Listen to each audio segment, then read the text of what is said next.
ሰላም ጤና ይሃበልና ክቡራት ተኸታተልቲ ትግራይ ሚድያ ኔትወርክ ንሎሚ ዘዳለናልኩም እዋናዊ ዛባ ኣብ ጉዳይ ኣባላት ሓራ መሬት ምስ ነበርቲ ዓፋር ኣጋጢሞም ዝተባሃለ ጎንፅን መበገሲኡን ከምኡ ድማ ኣብ ማይ ማዕዶ ዝተባሃለ ኣብ መንጎ ሰራዊት ትግራይን ኣብ ሓራ መሬት ኣለና ዝብሉ ሓይልታትን ኣጋጢሙ ዝነበረሉ ተኽሲ መንግስቲ ትግራይ ንዘውፅኦ መግለፂ ብኣዘዝቲ ሓራ መሬት ዝተዋሃቦ ግብረ መልሲ ከምኡ ድማ ካብ ሓራ መሬት ናብ ትግራይ ዝኣትዉ ዘለዉ ሓይልታት ብዛዕባ ኣብ ሓራ መሬት ተነዊውልና ዝበልዎ ሰነድን እቲ ሰነድ ብዓይኒ እቶም ተኣከብቲ ዝረኸቦ ተቐባልነትን ዝምልከቱ ጉዳያት ክንድህስስ ኢና ክሳብ መወዳእታ ምሳና ክፀንሑ ዕድመና ብኽብሪ እዩ።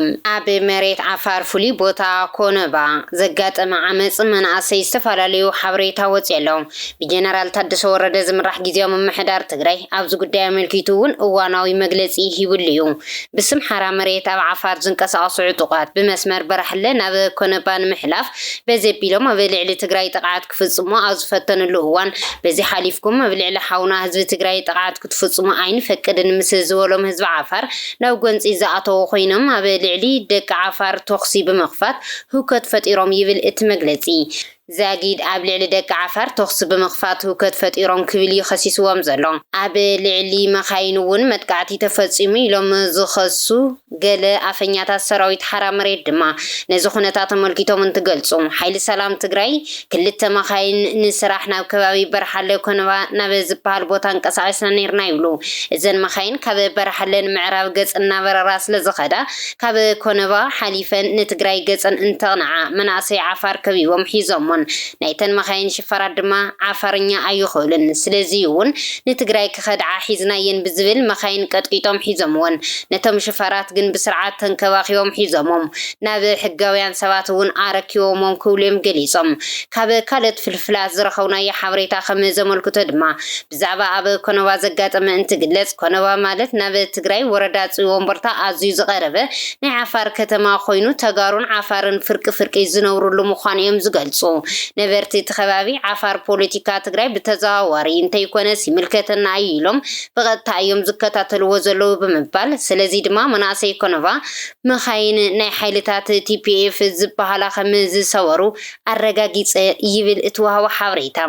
ኣብ 21 መስከረም 2018 ዓ.ም ዘጋጠመ ድማ ላዕለዎት መራሕቲ ሓይልታት ሓራ መሬት ጥራሕ ምንም ሰራዊት ዘይብሎም ብስራሕ ምክንያት ናብ ኮነባ እንትንቀሳቐሱ ዘጋጠመ ተቃውሞ እንትኸውን እተን መኻይን ግን ሓቂ ከም ዝተሰበራ ኣረጋጊፀ ይብል ወሲኹም። ሰራዊት ሓይልታት ሓራ መሬት ናብ ኮነባ ከም ዘይኣተው ድማ ከም ዝፈለጠ ይዝሕበር። እቶም ንብረት ላዕለዎት ሓለፍቲ ሓራ መሬት ዝሰወሩ መናእሰይ ኮነባ ድማ ኣመሳሲዩ ኩሎም ኣብ ትሕቲ ቁፅጥር ሕጊ ኣትዮም ከም ዘለዉ ኣረጋጊፀ ይብል። ብመሰረት እቲ ሓበሬታ ዝተገዝኡ መናእሰይ ኮነባ ዳ እምበር ከምቲ ሕወሓት ዘውፅአ መግለፂ ከይኮነስ ህዝቢ ኮነባ ኣብ ምብራስ ንብረት ኢድ ከም ዘይብሉ ዝፈልጦ ነገር ከም ዘይብሉን ዘርኢ ምዃኑ እዩ ወሲኹ ዝገልጽ። ካልእ ኣብዚ ጉዳይ ብተኸታታሊ ሓበሬታ ብምሃብ ዝፍለጥ ነጣፍ ድማ ብዕጡቃት ሓራ መሬት ዝውንና ተሽከርከርቲ ተኽሲ ዝሓወሰ መጥቃዕቲ ተፈፂምዎን ይብል። እቲ ኣብ ዓፋር ዞባ ክልተ ወረዳ ኮነባ ዝተፈፀመ መጥቃዕቲ መናእሰይ እቲ ከባቢ ብስፍሓት ዝተሳተፈሉ ምዃኑ እዩ ዝሕበር። እቲ መጥቃዕቲ መሬት ዓፋር ናይ ውግእ ቀጠና ኣይኸውንን ብዝብል ምክንያት ምፍፃሙ እውን ይገልጽ። ዓፋረታት ምስ ህዝብታት ትግራይ ኤርትራን ኣይንጋጭን ኣይትነኻኽኡና ሰላም እዩ ሕርያና ዝብል ቀይሕ መስመር ኣስሚሮም እዮም ይብል ወሲኹም። ብተደጋጋሚ እውን ንኣመራርሓ ዕጡቃት ሓራ መሬት እውን ከም ዘፍለጡ ዝገልጽ። ኣፈላላይኩም ብሰላም ዛዝሙ እንተዘይኮይኑ ብመሬትና ኣትኹም ንትግራይ ክትወጉ ኣይንፈቅድን ዝብል ንጹር ቅዋም ብተደጋጋሚ ነጊሮሞም እዮም ይብል። ነዚ ፃውዒት ሰላም ዘይተቐበሉ ብኣንፈተ ኣፅቢ ንትግራይ ኣብዚ ደቡብ ከባቢ ብዓፋረታት ተወቂዖም ከም ዘለዉ እውን ገሊጹ እዩ። ከቢድ ጉድኣት ዝበፅሖም ናብ ሆስፒታል ከም ዝኣተዉ እውን ሓቢሩ ኣሎ። ኣብ ዓፋር ሸኸት ዕጡቕ ሓይሊ ዝፈረሶ መተሓባበሪ ምብራቅ ግንባር ንጉስ ገብረ ጨርቆስ ማለት እውን ኣቦይ ከም ዝተወቅዐ ካብቲ ከባቢ ሰሚዕ ኣለኹ ይብል። ንካሕሳይ ማለት እውን ሓበን ብስም ግንባር ምክትል ኣዛዚ ዝተመደበት መኪና ዝተገልበጠት ሓምለወይቲ ፓትሮል ተሰባቢራ ትርአ ይብል። ህዝቢ ዓፋር ነባራይ ኮነባ ንሕና እናሃለና ናብ ህዝቢ ትግራይ ኣይትኮስን ካብ መሬትና ለቂዕኩም ውፅልና ዝብል ተሪር መልሲ ንኣብይ ኣሕመድ ሕሊፉ እዩ ኣብቲ እዋን ይብል። ኣብይ ኣሕመድ ንዕጡቃት ሓራ መሬት ናብ ዓሰብ ከም ዝዘምቱ ብመራሕቶም ኣቢሉ ከም ዘፍለጦም እውን ይሕብር።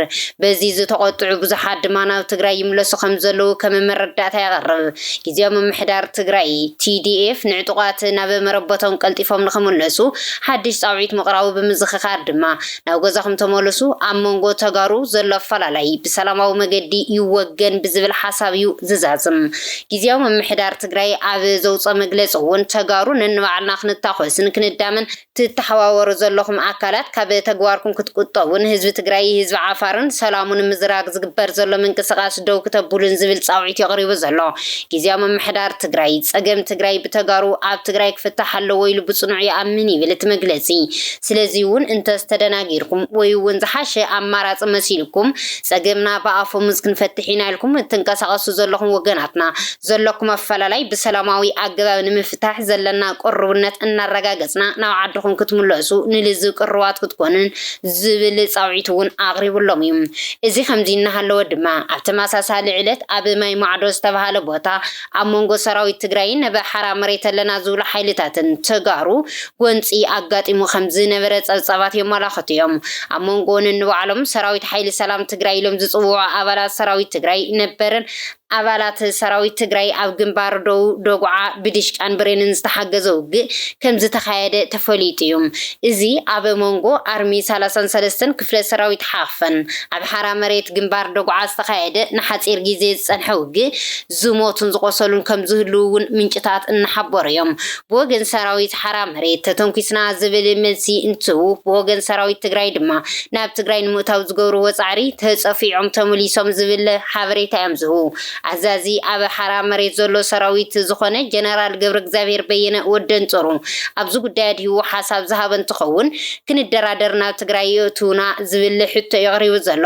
ሕዚ ኣብ ትግራይ ዘሎ ጊዜያዊ መንግስቲ ትግራይ ብፌደራል መንግስቲ ዝተሾመ እዩ ካብ መዝነቱን ክልዓል ድማ ንዝሾመ ኣካል ሓቲትና ኣለና ክብል እውን ተሰሚዑ እዩ ንጻውዒት ጊዜያዊ ምምሕዳር ትግራይ መልሲ ዝሃበ ጀነራል ወደን ጦሩ ጊዜያዊ ምምሕዳር ትግራይ ካብ ዓፋር ዘጋጠመ መግለፂ ዘውፅእ እቲ ትማሊ ባዕልና ብውግእ ዝተጨፋጨፍናዮ ኣልዒሉ ብጊዜያዊ ምምሕዳር ዝቐርብ ዘሎ መፀዋዕታ ዘይምገለጸ ነይሩ ይብል ብጊዜያዊ ምምሕዳር ዝቐርብ ዘሎ መፀዋዕታ ሰላምን ሓቅነትን የብሉን ንሕና ኣብ ሓራ መሬት ኮይና ከዓ ክንደራደር ይንኽእልን ክንደራደር እንተኮይና ናብ ትግራይ ክንኣቱ ኣለና ዕጥቁኹም ኣርጊፍኩም እተው ዝብሉና እንተኮይኖም ድማ ንሳቶም እውን ዕጥቆም የርግፉ ዝብል ዘረባ እዩ ኣስሚዑ ዘሎ ነዚ ዝቃወም ሓሳብ ዝህቡ ገለ ተጋሩ ድማ ምስ ብልጽግና ኮይና ኢና ንቃለስ ዘለና እናበልካ ሰራዊት ትግራይ ቦታ ይልቀቀልና እሞ ኣብ ትግራይ ምስ ዕጥቅና ኣቲና ወታደራዊ ቦታ ሒዝና ክንዘራረብ ምባል ተዓመተለይሞ ክብለጸልካ ዝብል እዩ ይብሉም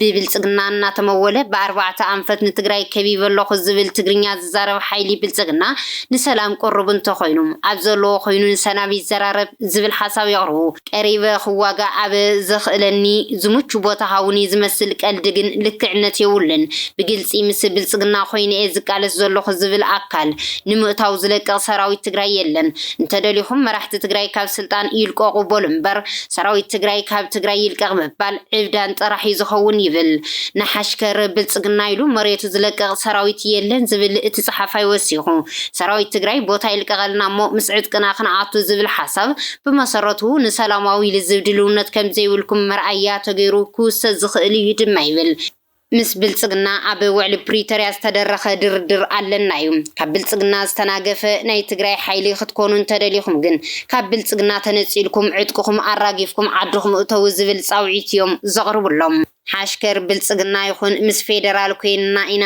ንቃለስ ዝብል ኣገላልጻ ካብ አንደወቶም ዝተረጋገጸ እዩ ዝብል እቲ ጸሓፋይ ስለዚ እውን ሪቶ ወሃብቲ ኣብ ዘገላለጻ እዚ ተቃውሞ እንተዘይሃልይኩም ምስቶም ሰዋና ወይ እውን ምስ በዓሎም ወዱ ዝብል ናይ ሓደ ነዚ ሓሳብ ዝቃወም ነጣፍ ርኢቶ እዩ እዚ ከምዚ እናሃለወ ኣብ ዓፋር ማለት እውን ሸኸት ካብ ዘሎ ሓይሊ ብውልቀን ብውዳበን ናብ ትግራይ ይግዕዝ ከም ዘሎ ዝሕብሩ ፍልፍላት እውን ኣብዚ ሰሙን ቀንዮም እዮም መራሕቲ ክፍለ ሰራዊት መራሕቲ ረጅመንትን መራሕቲ ሓይልን ዝርከብዎም ኣባላት ምስ ዕጥቆም ናብ ትግራይ ከም ዝተመለሱ እውን ይገልጹ እዮም እቶም ናብ ትግራይ ኣትዮም ዘለዉ ኣብ ዓፋር ዘሎ ኩነታት እንትገልጹ ድማ ኣብ ዓፋር ዝተረፈ ሓይሊ እውን መብዛሕትኡ መውፅኢ መገዲ ዘናድኡ ዝብል ሓሳብ ሂቦም ተጠርኒፎም ናብ ትግራይ ካብ ዝወጹ ብተወሳኺ ብውልቆም ሕዚ ናብ ትግራይ ዝምለሱ ዘለዉ ኣባላት ሕዝውን ኣለዉ ይብሉ።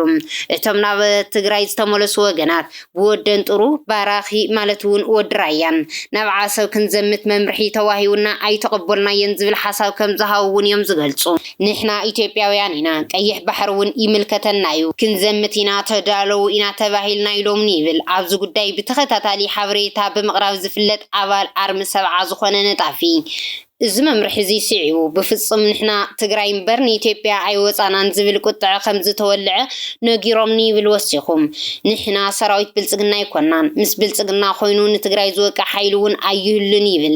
ካብ ኣመራርሓ እቶም ናብ ትግራይ ዝኣተዉ ሓደ ኣብ ዝተማያየጥናሉ ሰነድ ብግልፂ ንሕና ሓሽከር ብልጽግና ምዃንና ዝገልጽ ኣሎ ዝብሉ እቶም ኣመራርሓ ንዓና መጫወቲ ውልቀ ሰባት ክገብሩና ይድልየቶም፣ ንሕና ናይ ውልቀ ሰባት ሰራዊት ኣይኮናን ድማ ይብሉም። ምንቅስቃስ ንህዝቢ ትግራይ ጥሪ ትብል ጥቕሚ ከም ዘይብሉ ዳርጋ ኩሉ ኣባል ዝተረድኦ ሓቂ እዩ ክብሉ እዮም ዝስምዑ።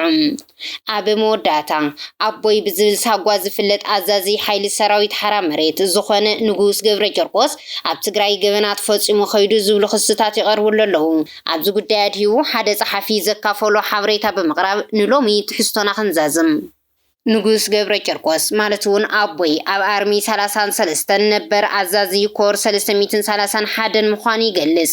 ኣብ ውሳነ ልዕሊ ኮር ዝተፈለየ ቅዋም ዘይነበሮ ኣቦይ ብዝፈጸሞ ገበናትን ንዕኡ ስዒቡ ብዝወፅሕዎ ተደጋጋሚ ገምጋማትን ምኽንያቱ ናብ ብልጽግና ማለት እውን ናብ ዓፋር ከይዱ ይብል። ኣቦይ ብሰብን ኣፅዋርን ዝውውር ብተደጋጋሚ ተገምጊሙ እዩ። ካብኣቶም ሓደ ካብ ኤርትራ ብመስመር ገርሁ ስርናይ እንትጮ ነበለት ናብ መቐለ ብዘይሕጋዊ መገዲ 11 መናእሰይ ኢድ ብኢድ ዝተተሓዘሉ ይጠቅስ። ኣብዚ ገበን ምስ መኪኑ ሽፈራትን መራሕቲ ሬጅመንትን እዮም ኣብ ትሕቲ ቁፅፅር ውዒሉ ይብል። ካብ ሕድሕዶም 100,000 ጠቕላላ ድማ 1.1 ሚልዮን ብር እዮም ተሰማሚዑ ይብል። ልዕሊ ኮማንድ ኣርሚ 33 ጸጥታ ምምሕዳርን ኣመሓደርቲ ወረዳ እምባሰኔትን ኣብ ዝተረኸብዎ ድማ ብፅዑቕ ገምጋም ከም ዝተሓለፈ የዘኻኽር። ኣቦይ ዘይሕጋዊ ዝውውር ኣብ ዝፈጸመሉ እዋን ዝተቐድሐ ብድምፂ ዝተደገፈ መረዳእታ ከም ዘለውን ይገልጽ። እቲ ካሊእ ገበን ዝበሎ ድማ ኣብ ኣርሚ 33 ኮር 331 ክፍለ ሰራዊት ኣዜብ ብሽም ስዋ ዝተኣከበ 28,800 ብር በሊዑ ይብል። ብኣሃዱ ተገምጊሙ ካብ ኣዛዚ ክፍለ ሰራዊት ኣዜብ እውን መጠንቀቕታ ተጻሒፉሉ እዩ። እዚ ገበን ኣባላትን ኣመራርሓን ክፍለ ሰራዊት ኣዜብ ዝፈልጥዎ ሓቂ ምዃኑ ይገልጽ። መሕፈሪ ተግባር ብምዃኑ ብኣሃዱ ገንዘብ ተዋፂኡ ተተኪኡ ንኽብሩ ክበሃል እቲ ሓበሬታ ንደገ ኸይወ ተሸፊኑ ይብል። ብምቕጻል ብኣዛዚ ኣርሚ 33 ጀነራል ወልደ ጊዮርጊስ ተኽላይ ማለት እውን ሸሪፎ መጠንቀቕታ ተጻሒፉሉ ብምባል ዝተውሃቦ መጠንቀቕታ ዝበሎ ደብዳቤ ድማ ከም ምስክርነት ይቐርብ። ካልእ ድማ ኣብ ምክልኻል ሃገር ኢትዮጵያ እንዳሃለወ ዝፈጸመ ገበን ዘዘኻኽር እቲ ጸሓፋይ ንዝኾነ ነባር ኣባል 11 ክፍለ ሰራዊት ሓቲትኩም እተረጋግጽዎ ሓቂ እዩ ይብል። ኣቦይ ንወርቂ ድተኪኡ ኣዛዚ ክፍለ ሰራዊት 11 ኣብ ዝነበረሉ እዋን ንወታደራዊ ኣልባሳት ማለት እውን ሬንጀርን ከስከስን ብኣባላት ዝተዋጻጸ ገንዘብ ከም ዘሎ በሊዕዎ። በዚ ምኽንያት ንዝተወሰነ እዋን ኣብ ሰሜን እዚ ተኣሲሩ ቁም እስረኛ ተገይሩ ነይሩ። ብኣጋጣሚ ድማ ኣብዚ ንዘለዉ ነባራት ኣባላት 11 ክፍለ ሰራዊት መከላከያ ዝኾኑ ብጾት ሓቲቶዮም ብዝርዝር ዕሊሎም እዮም ይብል። እዘን ዘለዓልኩወን ገበናት ብሰነዳትን መሰኻኽር ዓይንን ተደጊፉ ብጭቡጥ መረዳእታ ዝተረኸበለን እየን ዝብል እቲ ውሃቡ ሓበሬታ ኣብ ከይዲ ብይን ዘለዉ ካልኦት ገበናት እውን ከም ዘለዉ እዩ ዝገልጽ። መረዳእታ ስለ ዘይብለይ ኣየቕረብኩወን ብምባል ከም ዝሓለፈ እዩ ዝገልጽ። ኣብ ዓፋር ዘሎ ሓይሊ መብዛሕትኡ ብሽም ለውጢ ተደናጊሩ ዝወፀ እንትኸውን ኣመራርሑኡ ግን ብገበን ዝጠልቅን ብኣብይ ኣሕመድ ብገንዘብ ስልጣንን ዝተገዝአን ዕሱብ እዩ ክብል ይዛዝሞም። ክቡራት ተኸታተልቲ ትግራይ ሚድያ ኔትወርክ ነሳዕ ዘዳለናልኩም እዋናዊ ዛዕባ ነዚ ይመስል ነይሩ። ንምክትታልኩም ካብ ልቢ ነመስግን።